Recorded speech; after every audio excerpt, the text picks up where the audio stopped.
Spark में कल हमने बड़ी गिरावट देखी और बड़ी गिरावट के पीछे मतलब 20% की गिरावट थी।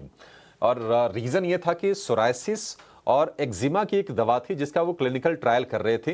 250 से ज़्यादा मरीजों पर उन्होंने ट्रायल किया था, लेकिन जो परिणाम चाहिए थे वो परिणाम कंपनी को मिले नहीं और फाइनली जाकर डिसीजन ये लिया गया कि ट्रायल को बंद कर दिया गया। तो कल शेयर में हमने तेज़ गिरावट देखी। आज थोड़ा संभलने की कोशिश कर रहा है स्पार्क, सन फार्मा एडवांस्ड रिसर्च। ये शेयर आप स्क्रीन पर लेकर आइए। आज थोड़ी सी इसमें हम पुल बैक देख रहे हैं 5%। शरण, जो शुरुआती ट्रेड में भी देख रहे हो शेयर को, क्या करना चाहिए? थोड़ा वेट करें, कम से कम परसों के लेवल पर आ जाने दे शेयर को, उसके बाद ही कुछ सोचें। तो अभिषेक जी, जिस हिसाब से स्टॉक ने एक ब्रेकडाउन दिया है कल के डेट में और एकदम हाई वॉल्यूम से, तो टेक्निकली तो ये आज के डेट में भी एक सेल ही है। ओवरली अगर किसने अगर पोजीशन बना रखा है या बने हुए हैं स्टॉक में, तो मैं बोलूंगा एक स्ट्रिक्ट 156 का स्टॉप लॉस से आप बने रहे। ओवरऑल प्राइस एक्शन को देख के और वॉल्यूम सेलिंग को देख के मेरे तरफ से अगर मेरे पास होता था एक डेफिनेट सेल सिग्नल ही ट्रिगर हो चुका है। तो प्राइस एक्शन नेगेटिव है, किससे बने रखा है, किसने एग्जिट जिसे नहीं किया है, तो 155 150 से के स्ट्रिक्ट स्टॉप लॉस से बने रही है। Overall very negative price action.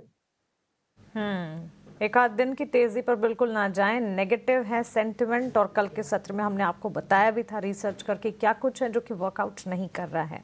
Avoid category में अब पोजीशन है तो एग्जिट की राय इस वक्त बनती हुई। लेकिन यहाँ पर सेक्टर स्पेसिफिक बाजार की चाल और मार्केट का टेक्सचर एक बार समझना चाहिए। मार्केट की ब्रेथ पर नज़र होनी चाहिए और सेक्टर वाइज फार्मा सबसे आगे बाजार को इस वक्त संभालता हुआ। Health care diagnostic laboratory space, जिस पर आज सुबह से हमारा फोकस था, डॉक्टर रेड्डीज लेबॉर्ट्रीज हमारे खबरों वाले शेयर्स 9 की 9 रत्न की सूची में भी शामिल था। Energy space, metal space, auto, mid select और आईटी, साथ साथ रियल एस्टेट सेक्टर, इन सेक्टर्स में हम देख रहे हैं एक्शन। पीएसयू बैंक स्पेस में कुछ हद तक हम देख रहे हैं इस वक्त गेंस तो नहीं नजर आ रहे हैं, कमजोरी भी नहीं कहेंगे, लेकिन पीएसयू बैंक जो है बैक सीट पर फिलहाल। सेक्टर स्पेसिफिक बाजार में तेजी जरूर नजर आएगी और इसमें फार्मा स्पेस जो है वो सबसे आगे खड़ा हुआ। एनबीसीसी के चार्ट्स को एक बार देखें, शार्प अपसर्ज है एनबीसीसी में, करीब 3% तक के गेंस ये स्टॉक में है।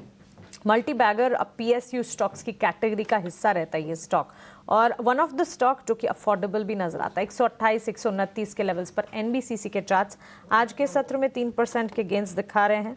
और इसके पिछले लेवल्स की अगर बात करें, 11% की तेजी पिछले 5 सेशंस में स्टॉक ने दिखाई है। शरण, 128 के लेवल्स पर एनबीसीसी पर टेक क्या होगा? तो एनबीसीसी काफी पॉजिटिव प्राइस स्ट्रक्चर है, मगर नीचे से अभी काफी स्ट्रेच्ड है और अपने जून के हाईस को जून और जुलाई 2024 के हाईस को रीटेस्ट कर रहा है। तो ओवरली मुझे लग रहा है आगे वाले समय में थोड़े समय तक स्टॉक कंसोलिडेट करेगा, तो यहाँ पे ही उसके पिछले हाई के रेजिस्टेंस है अराउंड 130 के लेवल्स पे।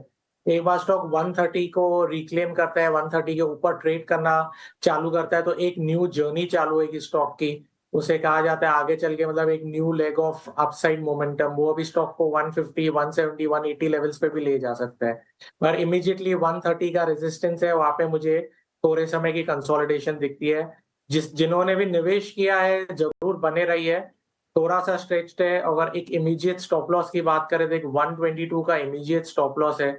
उसके नीचे अगर स्टॉक ट्रेड करना चालू करे तो एक अपने 20 डे मूविंग एवरेज को रीटेस्ट कर सकता है 115 के लेवल्स के आसपास। ओवरली प्राइस एक्शन पॉजिटिव है, रेजिस्टेंस लेवल पे है अभी। आगे चल के देखें तो कंसोलिडेशन थोड़ा समय तक कंसोलिडेट करेगा। ठीक है, पॉजिटिव है चार्ट स्ट्रक्चर, लेकिन एग्जिस्टिंग पोजीशन अगर हैं उनके लिए राय बनती हुई, नई पोजीशन के लिए फिलहाल समय नहीं है और गिरावट में खरीदारी जरूर की जा सकती है। लेकिन कल बुधवार का दिन था और बुधवार के दिन कैबिनेट की बैठक होती है। प्रधानमंत्री नरेंद्र मोदी ने कैबिनेट के साथ बैठक की है। कई क्षेत्रों के डेवलपमेंट और पॉलिसी अनाउंसमेंट्स पर बातचीत हुई इस बैठक में। किन अहम मुद्दों पर बातचीत हुई, किन चीज़ों पर चर्चा हुई, ये सारे डिटेल्स लेकर हमारे सहयोगी प्रकाश